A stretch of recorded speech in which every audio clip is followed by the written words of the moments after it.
Seusai bertemu Wapres Megawati Soekarno Putri Senin siang di Jakarta, Ketua DPA Ahmad Tirto Sudiro menyatakan maraknya tuntutan mundur terhadap Presiden Abdurrahman Wahid akan berdampak terlalu mahal secara politik. Hal itu dikarenakan Ahmad menilai Gus Dur dipilih sebagai presiden dengan cara yang paling demokratis sepanjang sejarah Republik Indonesia. Di pihak lain, DPA mengharap Presiden memperbaiki diri dengan mengurangi membuat pernyataan. Presiden sekarang memiliki juru bicara dan kabinet sekarang relatif mampu menguasai masalah. Ketua DPA juga mengingatkan Presiden untuk mengungkapkan prestasinya selama ini secara transparan. DPA juga mempertanyakan turunnya nilai rupiah terhadap dolar Amerika yang dinilai sebagai indikasi lemahnya prestasi pemerintahan Gus Dur. Sementara juru bicara kepresidenan Wimar Witular menegaskan Presiden Abdurrahman Wahid tidak marah menanggapi desakan mundur sejumlah kalangan. Gus Dur menilai hal tersebut sebagai bagian dari demokrasi. Seusai mendampingi Presiden bertemu sejumlah pejabat IMF di Binagraha Jakarta siang tadi, Wimar menjelaskan berbagai kritik yang muncul merupakan reaksi terhadap kebijakan pemerintah yang dinilai salah. Desakan mundur dinilai Wimar masih sebatas pembentukan opini masyarakat dan belum melembaga. Jika desakan semakin kuat, tentu akan disampaikan melalui mekanisme yang ada. Karena itu desakan mundur sebaiknya ditunggu apakah telah melembaga dan didukung masyarakat atau hanya sebatas opini. Namun yang pasti, desakan mundur oleh sejumlah kalangan membuat ketidakpastian politik.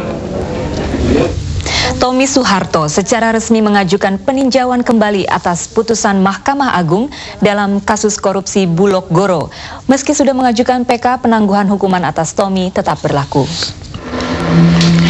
Hutomo Mandala Putra alias Tommy Soeharto siang tadi mengajukan peninjauan kembali atau PK atas putusan kasasi Mahkamah Agung dalam kasus korupsi Bulog Goro. Permohonan PK tersebut didaftarkan oleh kuasa hukum Tommy, BED Siregar, kepada Panitera Muda Pidana Pengadilan Negeri Jakarta Selatan Yusuf Maulana. Siregar menyatakan pengajuan PK tersebut telah sesuai prosedur meski dianggap bertentangan dengan gerasi yang telah diajukan bulan lalu. Semua orang kan begitu, kalau bisa kan jangan terpidana kan begitu. Inilah usaha secara hukum ya, secara hukum. Jadi ada yang mengatakan itu agak rancu ya, garasi dan PK. Tapi undang-undang tidak ada melarang, boleh. Apa salahnya kalau kita gunakan hak ini bukan? Alasan pengajuan PK adalah akibat adanya kekhilafan hakim dan ditemukannya beberapa keadaan baru atau novum. Sementara itu Kahumas Pengadilan Negeri Jakarta Selatan Sudarto menyatakan pengajuan PK tidak berarti membatalkan putusan pengadilan mengenai penangguhan pelaksanaan eksekusi.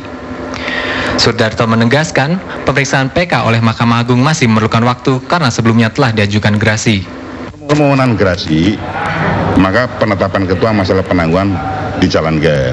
Kedua, sesuai dengan buku pedoman, ya, karena gerasinya itu dia minta terlebih dahulu dan Pak Ketua sudah kadung memberikan penetapan untuk penangguhan pelaksanaan eksekusi, baru kemudian peninjauan kembali diajukan, maka yang harus diperiksa dulu adalah masalah gerasinya terlebih dahulu. Untuk memeriksa permohonan peninjauan kembali tersebut, telah dibentuk majelis hakim yang terdiri dari Hakim Ketua Sudarto dan Hakim anggota I Dewa Gede Putra Jatnya dan Ibu Misbah. Yudianto dan Akmal Yusmar melaporkan. Sementara itu, Kepala Kejaksaan Negeri Jakarta Selatan Antasari Azhar selaku eksekutor menyatakan langkah eksekusi akan ditentukan setelah pihaknya menerima salinan permohonan PK yang diajukan terpidana Tommy Soeharto. Soal eksekusi ini berpeluang memancing polemik karena tidak ada aturan yang mengatur eksekusi terhadap seorang terpidana yang mengajukan peninjauan kembali meski sebelumnya sudah mengajukan gerasi. Nah, sekarang apakah benar Tommy mengajukan PK?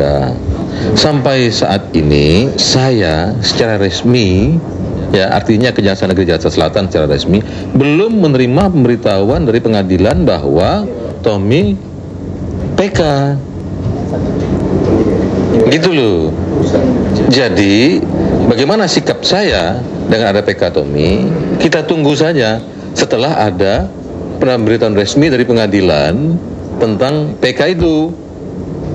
Tentunya dan dipastikan Jakarta Selatan akan bersikap. Bagaimana sikapnya? Saya akan lihat dulu hitam atas putih tentang PK itu. Pemirsa, tetaplah bersama Seputar Indonesia. Kami akan kembali dengan informasi penting lainnya setelah pariwara yang berikut.